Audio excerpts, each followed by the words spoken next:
तो जन स्वराज पार्टी जोड़ने वाला है, सबको जोड़ रहा है। माइनॉरिटी को आज तक विधानसभा नोखा में किसी माइनॉरिटी को सीट नहीं मिला था। प्रशांत जी ने मुझे सीट देकर आप लोगों को दिखा दिया कि आज 50 वर्षों में पहली बार एक मुस्लिम को प्रतिनिधि बनाया गया है। जन स्वराज पार्टी के मुखिया आदरणीय प्रशांत किशोर जी ने हम पर विश्वास किया, जबकि हमसे पहले से मैं किसी दल से जुड़ा हुआ नहीं था। मैं पुलिस सेवा में 36 साल नौकरी करने के बाद सेवानिवृत्त हुआ। इस बीच हम किसी पार्टी से जुड़ा नहीं था, लेकिन आदरणीय प्रशांत किशोर जी का बुलावा आया कि आप पटना आइए, आपसे कुछ बात करनी है। मैं वहाँ गया, कुछ बातें हुई जिससे वो संतुष्ट हुए और बोले कि आप जैसे इंटेलेक्चुअल पर्सन की हमारे पार्टी में आवश्यकता है, आप मेरे पार्टी से जुड़िए, आपको मैं नोखा विधानसभा से चुनाव लड़ाऊंगा। ये बात हुई। इसके बाद हम चले आए। आज घोषणा हुई कि मुझे 211 विधानसभा नोखा से जन स्वराज पार्टी से मुझे प्रत्याशी बनाया गया है। बड़ी खुशी की बात है। सभी लोगों का धन्यवाद और हमारे आदरणीय प्रशांत किशोर जी जो हम पर विश्वास किए हैं, उनके विश्वास पर मैं खरा उतरने का प्रयास करूंगा। जनता को मैं यही कहूंगा कि 15 साल मैंने आरजेडी का शासनकाल देखा, उसमें भी विकास का दर अंतिम पायदान पर था। 20 साल एनडीए की सरकार को भी मैंने देखा। आप क्षेत्र में घूम के पता लगा सकते हैं कि क्या विकास हुआ। कोई जमीनी धरातल पर कोई विकास नजर नहीं आ रहा है। 10 साल से हम लोगों ने विधायक बनाया। यहाँ एक सामुदायिक केंद्र मैंने मांगा, 10 साल में एक केंद्र यहाँ एक सामान नहीं मिला तुर्गुया में या इस पंचायत में, या आगे बढ़ के कहीं भी देख लीजिए क्या विकास हुआ है। कोई विकास का नामो निशान नहीं है। सिर्फ नाम पर लोग वोट लेते हैं, वोट लेकर के चले जाते हैं।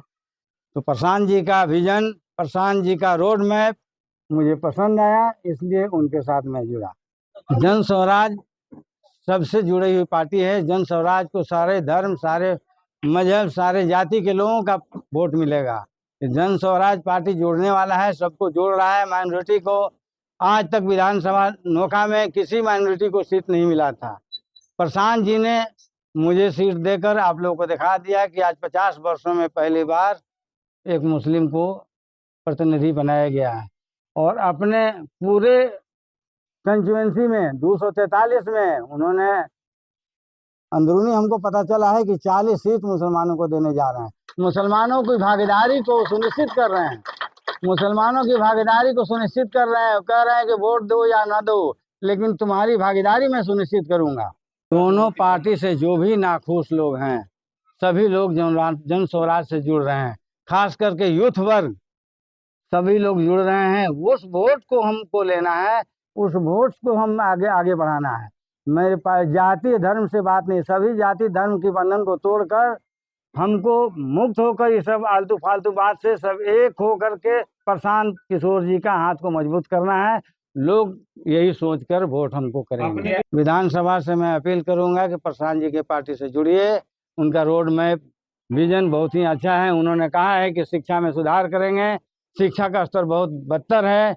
प्राइवेट स्कूलों में गरीब बच्चों को पढ़ाई कराएंगे। उसकी सरकार बनी अगर उनकी, तो उसकी सारा सुख सुविधा, सारा पैसा का व्यय सरकार करेगी। स्वास्थ्य में सुधार करेंगे। यहाँ उठा कर देख लीजिए, नोखा क्षेत्र से लेकर कहीं भी छोटी मोटी कोई भी घटना होती है, सब लोग उठते हैं, पटना भागना पड़ता है। उनका विजन है कि मैं अच्छा हॉस्पिटल खोलूंगा जिससे गरीबों का इलाज यहीं पर लोकेलिटी में होगी।